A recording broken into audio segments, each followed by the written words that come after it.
Hello, this is a video on early Christian heresies. It was originally just a lecture that I had taped for a class that I was teaching, but being what it is, it seems to have gone pretty well, and putting my stuff on YouTube has been sort of a goal of mine, and so I've decided to get started by taking the lecture that I'd given before and breaking it up into more reasonable chunks. So what follows is a presentation on the early Christian heresy of Marcionism, and I hope you enjoy.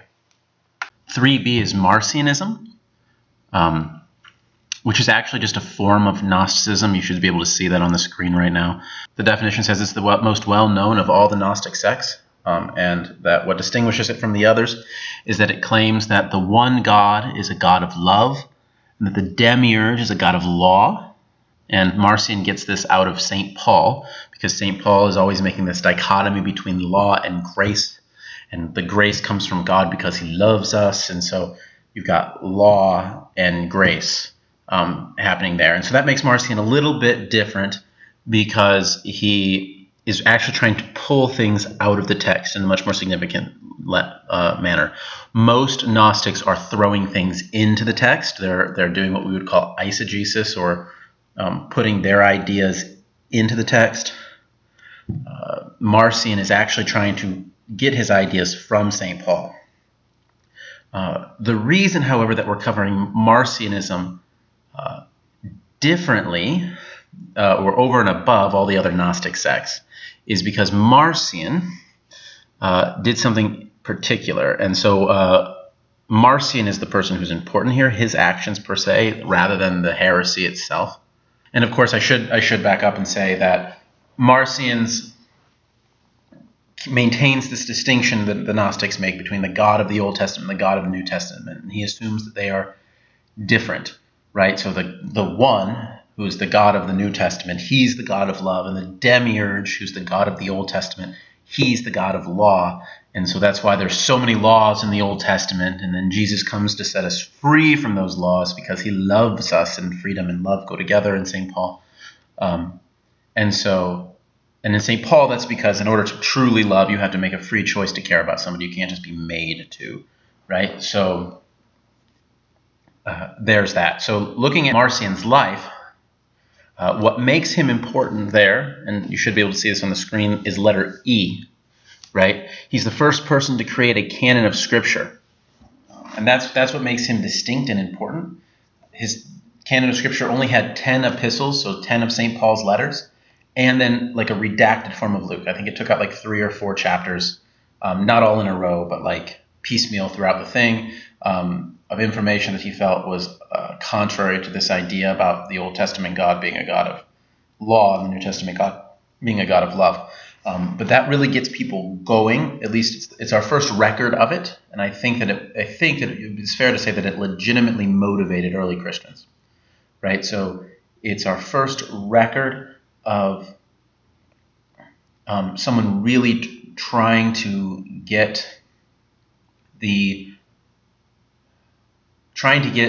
books of the New Testament in a list, so that we knew which books to read and which books not to read, which books were actually the Word of God and which ones were heretical or just normal text that some Orthodox person wrote, somebody with right teaching wrote, but they weren't actually Scripture. However, some other facts about Marcion's life, since he's a figure that we're going to be talking about. He was originally the son of a bishop, which might seem strange, but in the time frame, clerical celibacy, so the requirement that priests and bishops be celibate and not get married, was not the norm. It happened, and it was even lauded, but it wasn't normal, right? And so his dad was married, and he was a bishop, and he had children, and Marcion was one of those children. And I guess his relationship with his father was a little rocky, because his dad excommunicates him for some sort of sin, something wrong he did. Maybe it was being a Gnostic.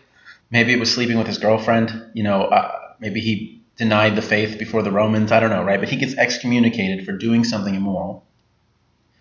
And his answer to this is to skip town, right? So he moves to Rome and starts a Gnostic school there in 140 AD. What we didn't get to finish in 3a is that the Gnostics generally speaking, work out of schools that they've started that are not directly related to the hierarchy. That's how they're able to get their teachings into the Christian community without the permission of the bishops and the priests. So he starts one of those, and it's in 140 in Rome. And after about 4 years of him being there, the Pope has a clear idea of what it is he's teaching in this school, and he excommunicates him for the Gnosticism in 144 AD. So that's Marcion's life. Again, he's a Gnostic leader. Marcionism is a form of Gnosticism, but what makes him important and distinct is that he's got these 10 epistles and an edited version of Luke, which is the first list of someone trying to figure out what books should be in the New Testament. He's the first guy that we have on record, at least, who actually did that. And given that he was a Gnostic, the Orthodox individuals, the Catholics, didn't want to be undone, right? So they were like, well, maybe we'd better answer this question. And it gets the ball rolling on that. So that's the reason Marcion's important. So anyway, that's Marcionism.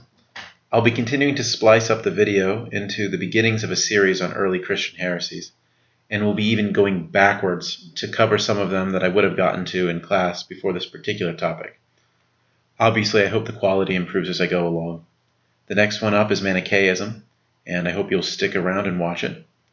As always, please like, subscribe, etc., etc. And until next time, God bless, and have a great day.